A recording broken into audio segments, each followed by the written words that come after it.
Hey guys, Dano Zero, how you doing? I hope all is well in YouTube land, whatever part of the world that you are in. Okay, I'm sorry it took me so long to get around to this video.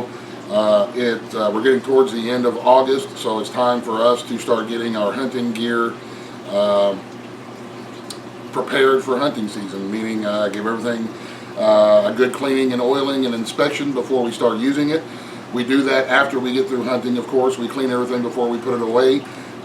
But before we go out to use it again, we'll always give them another cleaning, another oiling, another thorough going over to make sure that everything is in good working order before we take them out and try to start filling our freezer with meat for the upcoming year. The question that I had was, what kind of guns do I use? What kind of equipment do I use? So I will tell you, the first thing that we'll start with my muzzleloader here.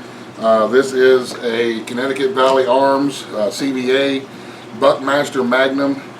It's a 50 caliber rifle. It is, yes, it is a modern inline rifle rather than the old Mountain Man style. I'd love to have one of those old Mountain Man style muskets, but I don't.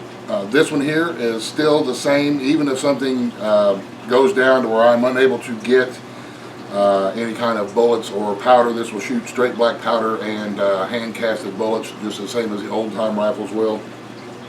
But the stuff that I use, that I shoot with when I go out to hunt, I hunt deer, and we can hunt turkeys with these here in Ohio. And what I use for a bullet is a 295 grain power belt hollow point. This is a 50 caliber bullet. And I use the pelletized powder. These are 50 grains of powder in each pellet. My usual load is 100 grains of powder. I can shoot 150 grains, up to 150 grains of powder in the Magnum, but there's just no need for it here where I live. My rifle here has a regular Bushnell scope on it. I think it's a 10 power scope. And it's sighted in for 75 yards because I don't have long shots here. Those of you who are familiar with my videos know that I live in the hills, and usually in between the hollers and the valleys, that's where we're going to take our shots at, and we're usually not more than 75 to 100 yards away, and that's a really long shot for this area. Between the trees and the hills, you just don't have long open spaces. So I use 100 grain powder. And then of course we just use the 209 shot shell primers, which is what most muzzleloaders use, especially the modern style muzzleloaders. When I go out hunting, I will take, they have these little bullet casings here that are really handy, but instead of just filling it up with bullets, I will usually go ahead and put my load into it, my 100 grains of powder, and then I'll put my bullet in there. That way, if I take a shot and I need to reload fairly quickly or as fast as I can, then I already have a load ready to go in here. I open up the tube, I put the powder down the barrel, which it slides right down. Then I put my bullet in, and of course, we seat the bullet and start it. And I like it. It works out real well. If you have a chance to, here in Ohio, with landowner permits, you are able to harvest more than one deer. And if you have a good opportunity to get two at one time, then that's always best. And then I have my handy dandy little primer tool here, which stores primers, and it seats your primers for you. Let me find my thing here. You see how it'll pull your primer down, and you can seat your primer. And then after you've fired it, it has a little remover tool on it. This is a handy little thing to have. I'm not quite sure what it's called, and I apologize about that, but this is it's really good to have. So there you go. That is my muzzleloader. That's my black powder rifle. Some years in Ohio we have 2 separate seasons for muzzleloader. This year we're only going to get 1, I think. And like I say, and then we can shoot spring and fall turkeys also with the muzzleloader. So there's my muzzleloader setup. And I'm going to get this cleaned and oiled, and then I will show you my shotgun. Okay guys, my shotgun is a Remington 870 Wingmaster 12 gauge. It's got a 30-inch barrel full choke on it, and it is chambered for 3-inch shells.